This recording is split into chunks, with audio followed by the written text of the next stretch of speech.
Hello ಸ್ನೇಹಿತರೆ, welcome back to my channel. ಇವತ್ತು ಯಾವ ಟಾಪಿಕ್ ಅಂದರೆ ತಾಯಂದ್ರ ದಿನ ಅಲ್ಲ, ಅದಕ್ಕೆ ಇವತ್ತು ತಾಯಂದ್ರ ಬಗ್ಗೆ ಮಾತಾಡ್ತಾ ಇದ್ದೀನಿ. ತಾಯಿ ಅಂದರೆ ಯಾರಿಗೂ ಇಷ್ಟ ಇಲ್ಲ ಹೇಳಿ? ಪ್ರಾಣಿಗಳಿಂದ ಹಿಡಿದು ಮನುಷ್ಯರಿಂದ ಎಲ್ರಿಗೂ ತಾಯಿ ಅಂದರೆ ಇಷ್ಟ. ನೋಡಿ ಸ್ನೇಹಿತರೆ, ಆ ಕಾಲದಲ್ಲೆಲ್ಲ 13-12 ಮಕ್ಕಳಿದ್ರೂ ತಾಯಿ ಸಾಕ್ತಾಯಿದ್ರು. ಇವಾಗ ಹೆಂಗಾಗ್ಬಿಟ್ಟಿದೆ ಅಂದರೆ ಮಕ್ಕಳು ಒಂದು ತಂದೆ ತಾಯಿನ ಸಾಕೋಕ್ಕೆ ಕಷ್ಟಪಡ್ತಾರೆ. ತಾಯಿನ ತೊಗೊಂಡೋಗಿ ವೃದ್ಧಾಶ್ರಮದಲ್ಲಿ ಬಿಡೋದು, ದೇವಸ್ಥಾನದಲ್ಲೆಲ್ಲ ಬಿಟ್ಬಿಟ್ಟು ಬರ್ತಾರೆ. ರಾತ್ರಿಯೇ ತೊಗೊಂಡೋಗ್ಬಿಟ್ಟು ಕಾರ್ನಲ್ಲಿ ದೇವಸ್ಥಾನದಲ್ಲಿ ಕುಂಡ್ರಿಸ್ಬಿಟ್ಟು ಬರ್ತಾರೆ. ಆ ಥರ ಇವಾಗಿರೋ ಕಾಲದಲ್ಲಿ ಈ ಥರ ಎಲ್ಲ ಮಾಡ್ತಾರೆ ಸ್ನೇಹಿತರೆ. ಆ ಥರ ಮಾಡೋಕ್ಕೆ ಹೋಗ್ಬೇಡಿ. ನೀವು ಏನು ಮಾಡ್ತೀರೋ ನಿಮ್ಮ ತಂದೆ ತಾಯಿಗಳಿಗೆ ಅದೇ ನಿಮಗೆ ರಿಟರ್ನ್ ನಿಮ್ಮ ಮಕ್ಕಳು ಮಾಡ್ತಾರೆ.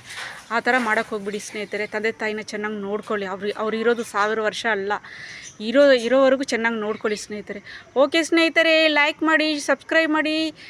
ಬಾಯ್ ಸ್ನೇಹಿತರೆ.